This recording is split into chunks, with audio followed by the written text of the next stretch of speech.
মধ্যরাতের নীরবতা চিরে তীক্ষ্ণ শীতল বাতাস বইছিল। আকাশ জুড়ে তারার মেলা, কিন্তু নিচে নগরীর বুকে মিশেছিল এক চাপা ভয়। ডিটেকটিভ রিমা, ঢাকা মেট্রোপলিটন পুলিশের সেরা গোয়েন্দাদের একজন, একটি গোপন মিটিং শেষ করে একাকী ফিরছিলেন। সময় তখন ঠিক রাত 1টা। শহরের প্রধান সড়ক ছেড়ে যখন তার গাড়িটি একটি নির্জন সরু গলির মুখে এসে থামল, তখন এক অদ্ভুত অস্বস্তি তার মনকে গ্রাস করল। সাধারণত এই সময়টাতে তার গাড়ি চালক তাকে পৌঁছে দেয়, কিন্তু আজকের মিটিংয়ে গোপনীয়তা এবং স্পর্শকাতরতার কারণে রিমা নিজেই গাড়ি চালিয়েছেন এবং চালককে ছুটি দিয়ে দিয়েছেন। গাড়ি থেকে নেমে রিমা যখন জনমানবহীন পথ ধরে হাঁটতে শুরু করলেন, তখন তার নজরে পড়ল রাস্তার মাঝখানে দাঁড়িয়ে থাকা একটি কালো সুমো গাড়ি। গাড়ির সামনে দাঁড়িয়ে ইন্সপেক্টর জামিল এবং তার পাশে দুজন কনস্টেবল আরিফ আর সেলিম। তাদের চেহারা দেখে মনে হলো তারা বহুক্ষণ ধরে কারোর জন্য অপেক্ষা করছিল। এই গভীর রাতে একজন একা তরুণীকে দেখে তাদের চোখে মুখে এক বন্য উল্লাস ফুটে উঠল, যা রিমার উজ্জ্ব চোখ এড়ালো না। ইন্সপেক্টর জামিল ধীরে ধীরে এগিয়ে এসে রিমার পথ আটকাল। তার চোখে লালসা, মুখে কুটিল হাসি। সে মাথা থেকে পা পর্যন্ত রিমাকে তীক্ষ্ণ দৃষ্টিতে দেখতে লাগল। রিমার পরনে ছিল একটি কালো জিন্স, একটি ধূসর রঙের টপ এবং ওপরে একটি সাধারণ কালো জ্যাকেট। তার কাঁধে ঝোলানো ছিল একটি ব্যাগ, যার মধ্যে তার ডিটেকটিভ পরিচয়পত্র এবং জরুরি সরঞ্জাম ছিল। জামিলের তাকানোটা এতই অশ্লীল ছিল যে রিমার গা শিউড়ে উঠল। রিমা পাশ কাটিয়ে দ্রুত এগোতে চাইলেন, কিন্তু জামিল এবং তার সঙ্গীরা তার পিছু পিছু হাঁটতে শুরু করল। চারপাশ অন্ধকারে ঢাকা, শুধু দূরে শহরের আলো টিমটিম করছে। রিমার হৃৎপিণ্ডের গতি দ্রুত হয়ে উঠল, কিন্তু তিনি তার মুখে কোনো রকম ভয়ের চিহ্ন ফুটতে দিলেন না।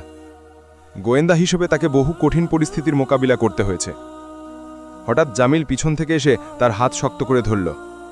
মদের তীব্র গন্ধ তার নাকে এসে লাগল। জামিল রিমার কানের কাছে ফিসফিস করে বলল, কি ম্যাডাম, কোথা থেকে ফিরছেন এই মাঝরাতে? আমাদের পাশ কাটিয়ে সোজা চলে যাচ্ছেন নাকি? তিনজনের চোখই লাল, তাদের মুখে ছিল নেশার ছাপ। রিমা শান্ত সুরে কিন্তু দৃঢ় কণ্ঠে উত্তর দিলেন, জরুরি কাজ ছিল, সেটা শেষ করে এখন বাড়ি ফিরছি। জামিল তার চুল টেনে নিজের দিকে টেনে আনল। কুটিল হাসি দিয়ে বলল, আমাকে বলবেন নাকি সেই জরুরি কাজটা কি ছিল? রিমা জবাব দিলেন, ওটা ছিল খুবই গুরুত্বপূর্ণ অফিসিয়াল মিটিং। এই উত্তর শুনে তিনজনেই অট্টহাসি দিয়ে উঠল। জামিল ব্যঙ্গ করে বলল, রাতের এই সময় আবার অফিস মিটিং? আমাদের সাথেও যদি একটা মিটিং করেন কেমন হয়? হঠাৎ সে রিমার হাত জোরে টানল। তার জ্যাকেটের একটি অংশ ছিঁড়ে গেল। মুহূর্তে তিনি বুঝলেন ভয়ানক কিছু ঘটতে যাচ্ছে। রিমা ধীরে ধীরে পিছিয়ে আসতে লাগলেন, কিন্তু জামিল আরও কাছে এগিয়ে এলো। সে রিমাকে জাপটে ধরার আগেই রিমার সমস্ত শক্তি জড়ো করে দৌড়ে পালালেন। ক্ষিপ্ত ইন্সপেক্টর তার পিছনে ছুটল। রিমার শ্বাস প্রশ্বাস দ্রুত হয়ে উঠল, শরীর কাঁপছিল, তবু প্রাণ বাঁচানোর জন্য তিনি প্রাণপণে দৌড়াতে লাগলেন। হঠাৎ পিছন থেকে জামিল তাকে ধাক্কা দিল। রিমা রাস্তার মাঝখানে পড়ে গেলেন। ইন্সপেক্টরের চোখে তখন এক বন্য নেশাগ্রস্ত লালসা। শিকারের মতো নিচু হয়ে সে রিমার দিকে তাকিয়ে রইল। অসহায় রিমা মনে করলেন আর কোনো পথ খোলা নেই, কিন্তু ধরার আগে তিনি সমস্ত শক্তি দিয়ে জামিলকে ঠেলে সরিয়ে দিলেন এবং দ্রুত উঠে দাঁড়ালেন। আবারও জামিল তাকে পিছন থেকে ধরে ফেলল। কাঁপতে কাঁপতে রিমা জোর গলায় বলে উঠলেন, আমাকে ছেড়ে দিন, যা করছেন সেটা ভুল, থামুন, না হলে এর পরিণতি ভয়ানক হবে। কিন্তু জামিল তখন পুরোপুরি উন্মত্ত। এরই মধ্যে কনস্টেবল আরিফ আর সেলিম ছুটে এসে পৌঁছল। রিমার কথা শুনে তারা তিনজনে একসাথে অট্টহাসি দিয়ে উঠল। জামিল আরিফের উদ্দেশ্যে বলল, আরিফ, নিয়ে আসো। আরিফ দ্রুত গাড়ি থেকে একটি মদের বোতল নিয়ে এলো। ইন্সপেক্টর বোতলের ছিপি খুলে হাতে নিয়ে রিমার দিকে এগোলো। তখনও রিমা রাস্তার মাঝখানে দাঁড়িয়েছিলেন। বোতলের মদ সে রিমার উপর ছুঁড়ে দিল। রিমার কালো জ্যাকেট এবং ধূসর টপ ভিজে একাকার হয়ে গেল। সঙ্গে সঙ্গে আরেক কনস্টেবল সেলিম আরেকটা বোতল এগিয়ে দিল। অর্ধেক মদ নিজে খেয়ে জামিল বোতলটা রিমার হাতে গুজে দিয়ে গর্জে উঠল, খাও। কাঁপতে কাঁপতে রিমা বললেন, না, আমি মদ খাই না।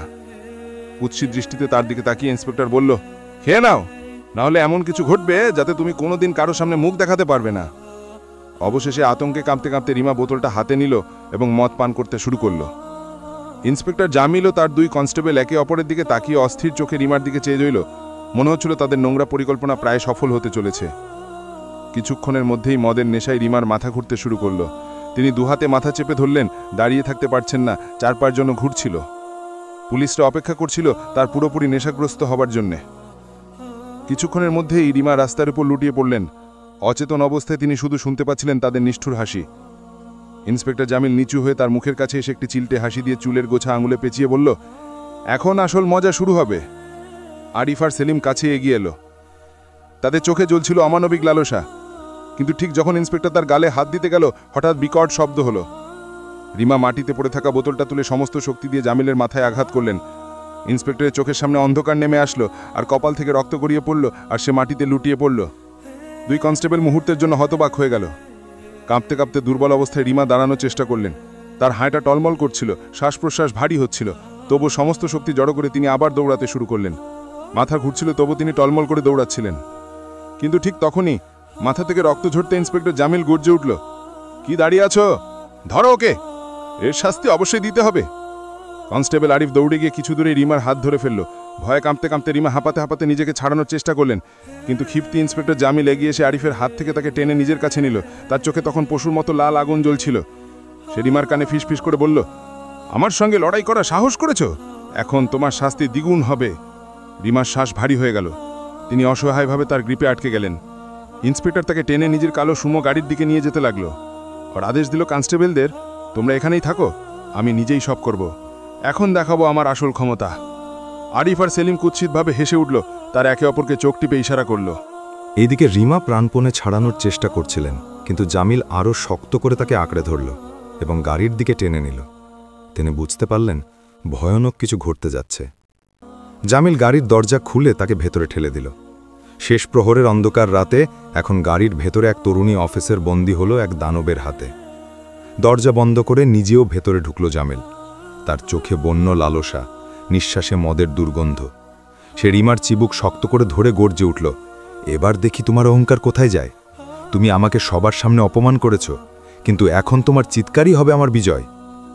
রিমার চোখ জলে ভরে উঠল, ঠোঁট কাঁপছিল। তিনি গাড়ির কোণে সরে বসলেন। ইন্সপেক্টর ঝাঁপিয়ে পড়ার প্রস্তুতি নিচ্ছিল। ঠিক তখনই রিমার চোখ পড়ল ড্যাশবোর্ডে রাখা ভারী টর্চের মতো একটি জিনিসে। জামিল তার মুখ ছুঁতে ঝুঁটতেই রিমা হঠাৎ সমস্ত শক্তি জড়ো করে সেই টর্চটি তুলে তার মাথায় আঘাত করলেন। বিকট চিৎকার দিয়ে জামিল পিছিয়ে গেল, মুখ রক্তে ভেসে উঠল। এক মুহূর্তও নষ্ট না করে রিমা দরজা খুলে খালি পায়ে দৌড়ে বেরিয়ে গেলেন রাস্তায়। ক্ষিপ্ত ইন্সপেক্টর গালাগালি করতে করতে উন্মাদের মতো তার পেছনে ধাওয়া করল। রিমার শ্বাস প্রশ্বাস ভারী হচ্ছিল, পা ক্ষতবিক্ষত হচ্ছিল, তবুও তিনি প্রাণপণে দৌড়াচ্ছিলেন। পেছন থেকে জামিলের ভয়ানক কণ্ঠ রাতের নিস্তব্ধতা কাঁপিয়ে তুলল, দৌড়াও যত খুশি, কিন্তু আজ তুমি আমার হাত থেকে রেহাই পাবে না। রিমা মরিয়া হয়ে চারপাশে তাকালেন। হঠাৎ রাস্তার পাশে একটি ভাঙাচোরা পুরনো গেট চোখে পড়ল। গেটটা আধ খোলা, মনে হচ্ছিল কোনো পরিত্যক্ত কারখানা। দ্বিতীয়বার ভাবলেন না, কাঁপতে কাঁপতে ভেতরে ঢুকে গেলেন। ভেতরে মরিচা ধরা মেশিন ছড়ানো। হাঁপাতে হাঁপাতে রিমা এক মেশিনের আড়ালে গিয়ে লুকালেন। ঠোঁট কামড়ে নিঃশ্বাস চেপে রাখলেন। তার হৃৎস্পন্দন এত জোরে হচ্ছিল যে নিস্তব্ধ রাত আরও ভয়ানক মনে হচ্ছিল। মুহূর্তের মধ্যে গেট ধাক্কা মেরে খুলে গেল। ইন্সপেক্টর জামিল ভেতরে ঢুকল। তার পায়ের শব্দ কারখানার ভেতরে প্রতিধ্বনি তুলল। কোথায় লুকিয়েছ? হুমকি মিশ্রিত কণ্ঠ দেওয়ালে ধাক্কা খেয়ে প্রতিধ্বনি হল। রিমা নিঃশ্বাস চেপে নীরবে বসে রইলেন। ইন্সপেক্টর ধীরে ধীরে এগোতে লাগল। চারদিকে নজর বোলাচ্ছিল। মাটিতে পড়ে থাকা মরিচা ধরার লোহার রড তুলে নিল এবং টেনে টেনে মাটির উপর ঘষতে লাগল। সেই কর্কশ শব্দ নিস্তব্ধতাকে ভরিয়ে দিল। হঠাৎ ভেতর থেকে সামান্য শব্দ হলো।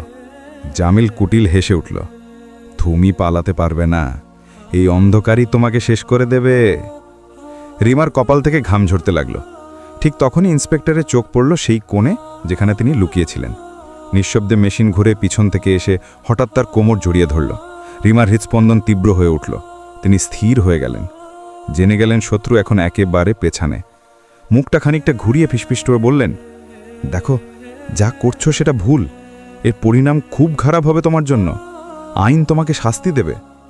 কিন্তু জামিল উপহাস করে হেসে উঠল, বোকা মেয়ে, এখনো ভাবছো আমি তোমাকে ছেড়ে দেব? আমি একজন ইন্সপেক্টর।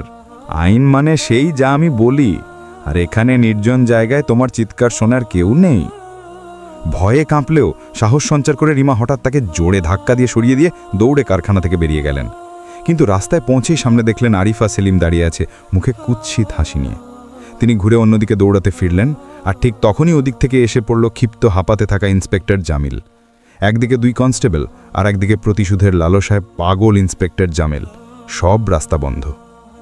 ভয়ে কাঁপতে কাঁপতে রিমা চোখ বন্ধ করে দুই হাত দিয়ে মুখ ঠেকে রাস্তার মাঝখানে বসে পড়লেন।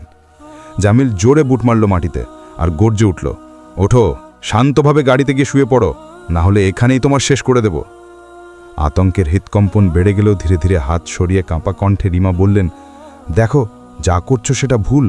এর পরিণাম খুব খারাপ হবে তোমার জন্য। আইন তোমাকে শাস্তি দেবে। কিন্তু জামিলের মুখে ব্যঙ্গের হাসি ফুটে উঠল। বীরত্বের গোষ্ঠী দিচ্ছ?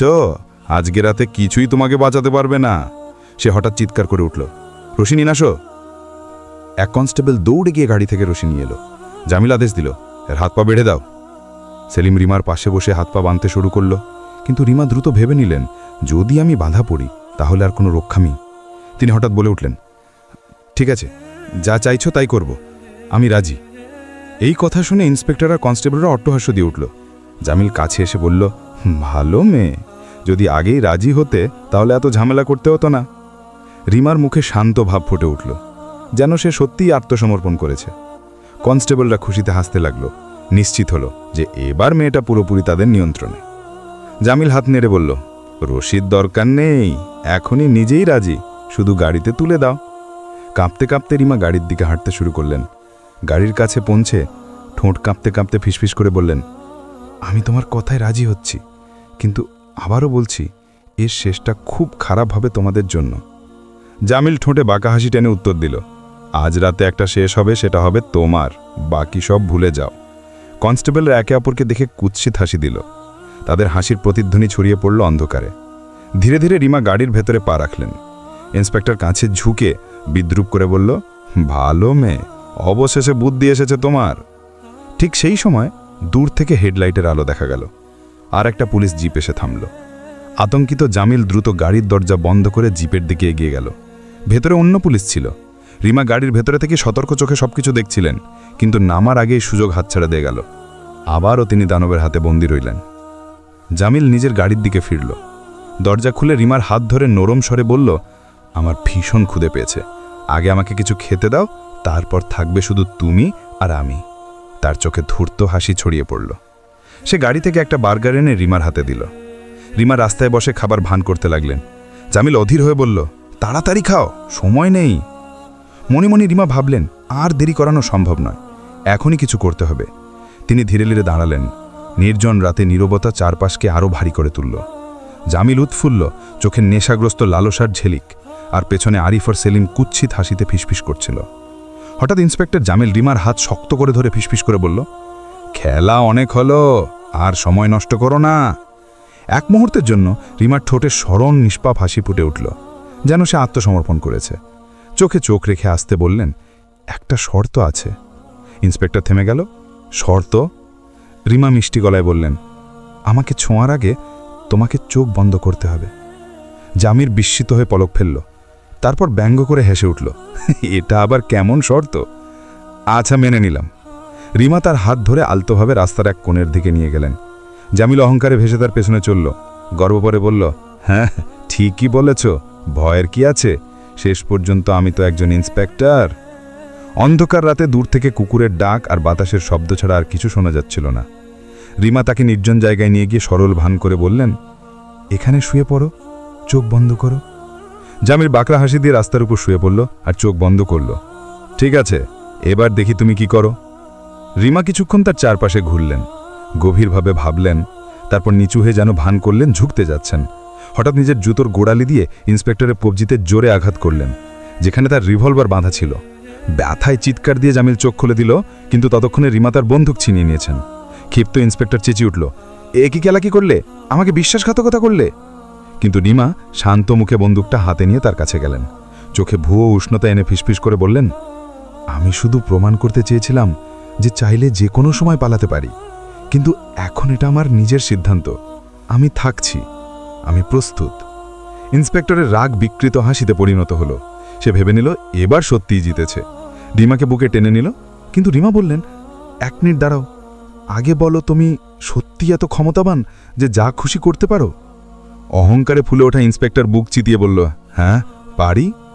তখনই রিমা তার হাত ধরে আবার গাড়ির দিকে টেনে নিলেন। জামিল বিভ্রান্ত হলেও অহংকারে ভেসে তার সঙ্গে গেল। গাড়ির কাছে পৌঁছে রিমা তাড়াতাড়ি ভেতরে ঢুকে লাল রঙের একটি ওড়না বের করে আনলেন। সেটি তুলে ধরে জিজ্ঞাসা করলেন, এটা কার? জামিল বাঁকা হাসি দিয়ে উত্তর দিল, হবে তোমার মতো কোনো মেয়ের। কিন্তু এবার রিমার চোখ কঠিন হয়ে গেল। দৃঢ়স্বরে বললেন, আমি বিশ্বাস করি না, যদি তুমি এত ক্ষমতাবান হও তাহলে প্রমাণ করো। অহংকারে অন্ধ ইন্সপেক্টর মোবাইল বের করে একের পর এক মেয়েদের ছবি দেখাতে লাগলো, যাদের উপর সে নির্যাতন করেছে। গর্ব ভরে বলতে লাগলো, কাল আমি এটা করেছি, পরশু ওটা করেছি, আমায় থামাবে কে? আমি তো ইন্সপেক্টর। অহংকারে ভেসে উঠল জামিলের গলা। রিমা নীরবে সব শুনছিলেন, মনে মনে প্রতিজ্ঞার আগুন জ্বলছিল। তারপর এগিয়ে এসে মিষ্টি হাসি দিয়ে বললেন, অসাধারণ, তুমি তো সত্যি অনেক সাহসী। এবার আমি তোমার সাহস আরেকবার দেখতে চাই। তিনি তার হাত ধরে আবার রাস্তায় নিয়ে গেলেন, যেখানে আরিফ আর সেলিম দাঁড়িয়েছিল। অহংকারে অন্ধ ইন্সপেক্টর বিন্দুমাত্র সন্দেহ না করে তার সঙ্গে গেল। যখন তারা সেই জায়গায় পৌঁছলে রিমা মৃদু হেসে বললেন, তাহলে ইন্সপেক্টর, কি বলছিলে তোমাকে কেউ কখনো ধরতে পারবে না? এই কথা বলতে বলতে তিনি জ্যাকেটের ভেতর থেকে একটা ছোট লুকানো ক্যামেরা বের করে আনলেন। সেই ক্যামেরা ইন্সপেক্টর জামিলার প্রত্যেকটি অপরাধ, প্রত্যেকটি অহংকারী স্বীকারোক্তি, প্রত্যেকটি নোংরা কাজ রেকর্ড হয়ে গিয়েছিল। মুহূর্তের মধ্যে ইন্সপেক্টরের মুখ ফ্যাকাশ হয়ে গেল। বিষয়টা বুঝতে পেরে আতঙ্কে ক্যামেরা ছিনিয়ে নিতে ঝাঁপিয়ে পড়ল, কিন্তু তার আগেই রাতের আকাশ কাঁপিয়ে একটা চড়ের শব্দ প্রতিধ্বনি তুলল। চড় মেরেছিলেন রিমা। এখন তিনি আর কাঁপতে থাকা অসহায় নারী নন, বরং তার প্রকৃত রূপে এক বাহাদুরি অফিসার। ঠিক সেই সময় পেছন থেকে হেডলাইট জ্বলে উঠল। দুটি কালো জিপ ব্রেক কষে ধোয়া উড়িয়ে দাঁড়িয়ে পড়ল। মুহূর্তের মধ্যে কমান্ডো দল গাড়ি থেকে বেরিয়ে এলো। রিমা হাত তুলে সংকেত দিলেন। এক নিমেষে ইন্সপেক্টর আর দুই কনস্টেবলকে মাটিতে ফেলে চেপে ধরা হলো। ইন্সপেক্টর জামিলের পা কাঁপছিল, কাঁপা কণ্ঠে তোতলাতে লাগলো, এই মেয়ে মিথ্যে বলছে, মিথ্যে। রিমা এগিয়ে এসে আর একটা জোরে চড় দিলেন এবং কর্তৃত্বপূর্ণ কণ্ঠে বললেন, তুমি জানো আমি কে? আমি একজন ডিটেকটিভ রিমা, ঢাকা মেট্রোপলিটন পুলিশের স্পেশাল ক্রাইম ব্রাঞ্চের অফিসার। এই টিম এসেছে আমার নির্দেশে। তুমি ভেবেছিলে আমার সঙ্গে খেলা খেলছো, কিন্তু আসল খেলাটা খেলেছি আমি তোমার সঙ্গে। তিনি পকেট থেকে পরিচয়পত্র বের করে তার চোখের সামনে ঝুলিয়ে ধরলেন। আরিফ আর সেলিম ভয়ে স্তব্ধ হয়ে গেল, মুখের রং উধাও হয়ে গেল। রিমা তারপর জামিলকে লাথি মেরে মাটিতে ফেলে দিল এবং আদেশ দিল, তাদের নিয়ে যাও। কমান্ডোরা ইন্সপেক্টর তার লোকদের জিপে তুলে এবং দ্রুত কারাগারের পথে রওনা হলো। কয়েকদিনের মধ্যে আদালতে বিচার শুরু হলো। রিমা ক্যামেরার ফুটেজ আর সব প্রমাণ বিচারকের সামনে উপস্থাপন করলেন। এই অকাট্য প্রমাণগুলো ন্যায়ের পথ সহজ করে দিল। আদালত 3 নরপশুকে কঠিনতম শাস্তি দিল। এভাবে এই কাহিনী সবার জন্য শিক্ষা হয়ে দাঁড়ালো। অপরাধী যতই শক্তিশালী হোক না কেন, তার চূড়ান্ত পরিণতি হল লজ্জা আর পতন। বছরের পর বছর ইন্সপেক্টর জামিল আর তার কনস্টেবলরা নির্দোষ মেয়েদের শিকার বানিয়েছে। ভেবেছে তাদের কেউ কিছু করতে পারবে না। তাদের অহংকার তাদের অন্ধ করেছিল। তারা বিশ্বাস করেছিল তারা অজেয়। জামিল ভেবেছিল সবার সঙ্গে খেলা খেলছে, এমনকি রিমার সঙ্গেও, কিন্তু সত্য ছিল ভিন্ন। আসলে রিমাই তার সঙ্গে খেলা খেলছিলেন। শুরু থেকেই তিনি সহ্য করেছেন, কষ্ট পেয়েছেন, ঝুঁকি নিয়েছেন, শুধু দানবের অপরাধগুলো প্রকাশ করতে, প্রমাণ করতে আর দুনিয়ার সামনে আনতে। সুযোগের সময় এলে তিনি নিজের প্রকৃত পরিচয় প্রকাশ করলেন এক নির্ভীক ডিটেকটিভ অফিসার হিসাবে। আর যে মানুষ বছরের পর বছর অসংখ্য মেয়েকে কাঁদিয়েছে, সে নিজে কাঁদতে কাঁদতে চর খেয়ে কারাগারের পিছনে গিয়েছিল। এই সমাপ্তি প্রমাণ করল এক চিরন্তন সত্য: ক্ষমতা আর পদমর্যাদার অপব্যবহার হয়তো সাময়িক আনন্দ দিতে পারে, কিন্তু তা কখনোই স্থায়ী না। শেষ পর্যন্ত সত্য আর সাহস সর্বদা মন্দকে পরাজিত করে। রিমার এই গল্প দেখিয়ে দিল, রাত যতই অন্ধকার হোক, ন্যায় বিচার একদিন না একদিন আসবেই। মন্দ যতই শক্তিশালী মনে হোক, সত্য শেষ পর্যন্ত জয়লাভ করে, যদিও পথটা কঠিন।